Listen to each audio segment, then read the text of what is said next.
La interpretación desde el psicoanálisis antropológico podría resumirse de la siguiente manera. El paciente deprimido no está en sí, sino está desplazado de su centro y de su núcleo. Segundo, tiene inseguridad e impotencia para alcanzar el objeto del deseo. El objeto del deseo es un objeto perdido que el sujeto, todos, buscamos eternamente y el paciente deprimido no puede encontrar. A lo largo de la vida del ser humano se sucede una compleja interacción entre el mundo de las figuras internalizadas y los objetos del mundo real, que obviamente están en la mente.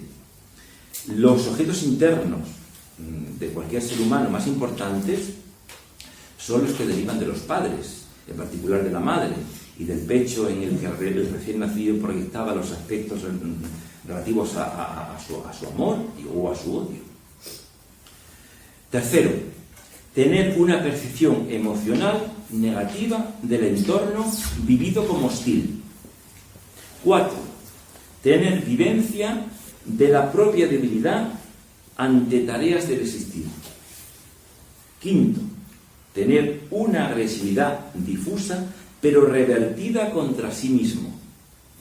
Sexto, dependencia ajena, dependencia del otro, dependencia de los demás y dependencia de abandono, como le puede ocurrir a los niños que tienen necesidad de que les proteja una persona mayor. Entonces así podría definirse la depresión como una vivencia, una carencia de energía vital, absoluta carencia de energía vital, una carencia vivenciada de energía vital y motivacional. Y en la significación de los rasgos depresivos hemos de enumerar, desde el punto de vista del psicoanálisis antropológico, 8 causas muy importantes. La primera, hemos dicho, el descentramiento de la libido. La libido entendida como energía libidinal, la energía que el individuo posee para realizar todas sus actividades.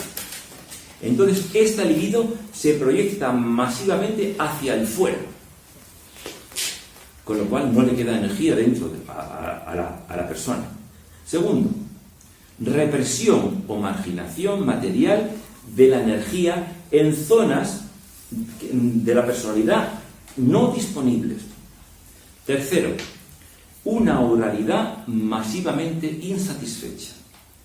El objeto del deseo, como hemos dicho, es entonces un objeto perdido que el sujeto buscará eternamente. Ahora bien, sabemos que Freud habla del pecho materno como objeto de esa satisfacción. Los pacientes depresivos con frecuencia vuelven a actividades erótico-anales de la infancia, tales como, por ejemplo, la función del pulgar, sobre todo en las depresiones inhibidas. Esto lo he comprobado yo en enfermos ingresados en el hospital. Además, las personas deprimidas ostentan en su carácter diversos síntomas, en general, de índole oral. 4. Investición libidinal de un objeto negativo en el que todo se condensa y no deja energía disponible. 5. Caída de nivel de la agresividad, entendiendo la agresividad como la forma activa de afrontar los procesos de la vida. Sería lo que nos hace desarrollar todas nuestras actividades. 6.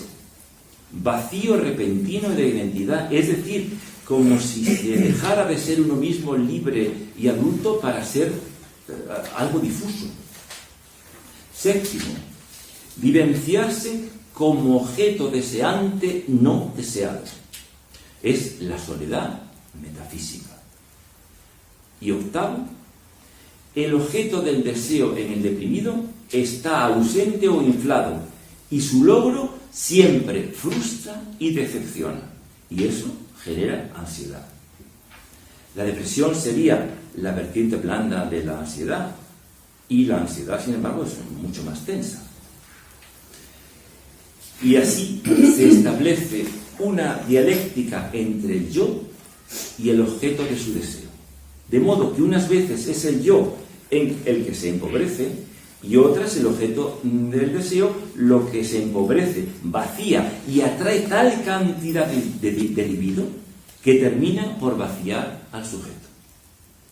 Naturalmente, la personalidad oral, al no satisfacerse nunca, por mucho que se haya recibido, siempre empieza de cero su proceso deseante y está abocada a la depresión. Generalmente se cree que nuestro deseo para satisfacer todas nuestras cosas en la vida busca objetos, metas, propósitos, pero el deseo parece ser que busca algo más que objetos de satisfacción. Deseamos deseos, no objetos. Y la oralidad, por definición, ha de estar siempre insatisfecha. Es como un agujero negro que aniquila todo lo que incorpora. Cuanto más incorpora, más anula. Cariños, bienes, éxitos, logros, como en el mito de Tántalo, de Sísifo y de Midas. Tántalo porque nunca llegaba a incorporar alimento. Sísifo porque nunca llegaba a dejar terminada su tarea. Y Midas, el rey Midas, porque al ir a incorporar el alimento, se le volvía el no alimento.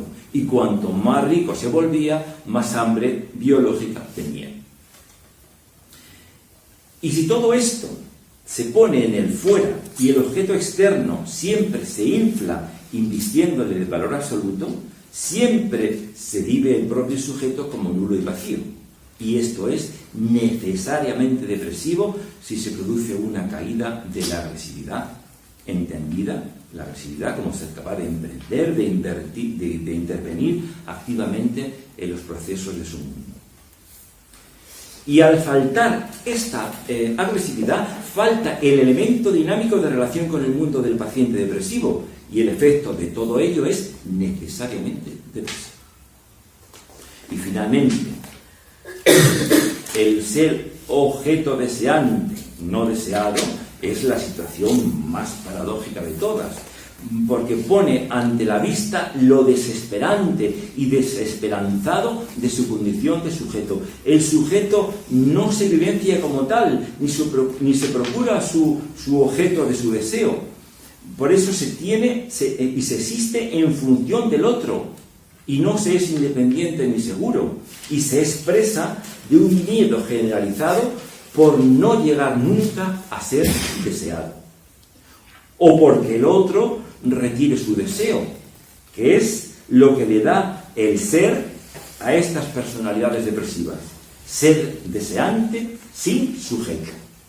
Pues el ser sujeto en el depresivo lo ha de dar el deseo del otro, y esto es atroz.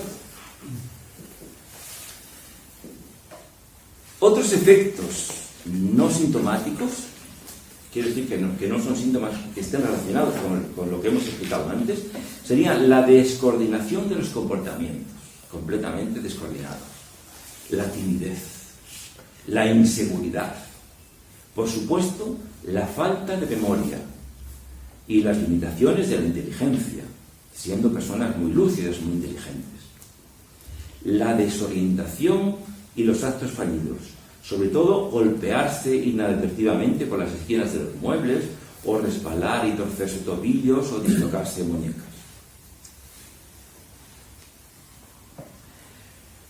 Esto puede interpretarse como autopuniciones, pero no son síntomas específicos de ninguna forma de patología. En todo caso, denotan una causación patológica.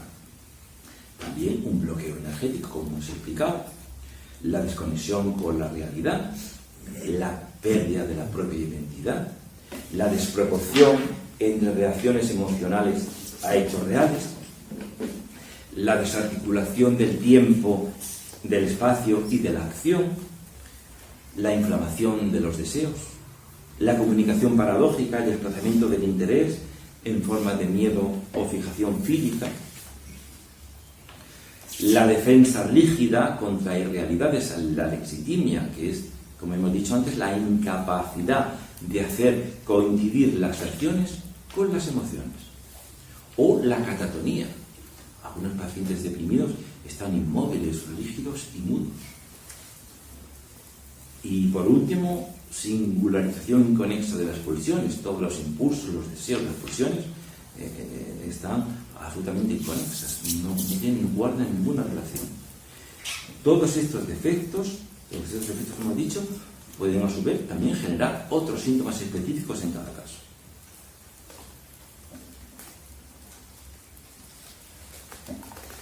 Pero un déficit científico en la psicopatología actual es una visión plana de estas patologías y de los desajustes reflejados en los diagnósticos.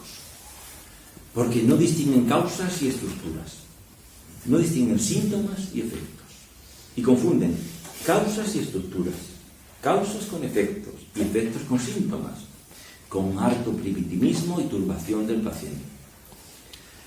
Al diagnosticar depresión, entra todo, es un cajón desastre. Es lo mismo que si hace años diagnosticábamos fiebre o peste, depresión. Fíjense la cantidad de rasgos que se pueden matizar y como la mayoría de las veces es un síntoma, no es un síndrome. La depresión, por lo general, es un efecto, a veces un síntoma, pero sistemáticamente nunca es la estructura o el núcleo de la patología. Diagnosticar a alguien de obeso tampoco nos dice nada. Ocurre lo mismo con diagnosticar a alguien de depresión. En definitiva, los supuestos diagnósticos que actualmente se hacen y se comunican al paciente pecan de vaguedad y de manejar nociones demasiado generales que nada tienen de preciso acerca de la verdadera estructura y perfiles del padecimiento. Y a lo peor, pecan de alarmistas, porque no todo sentimiento es depresión, sino que, como hemos dicho antes, hay muchos sentimientos de tristeza que son perfectamente normales en el individuo. Y muchos casos diagnosticados de depresión son solo síntomas y no síndromes. Como saben, el síndrome es el conjunto de signos y síntomas.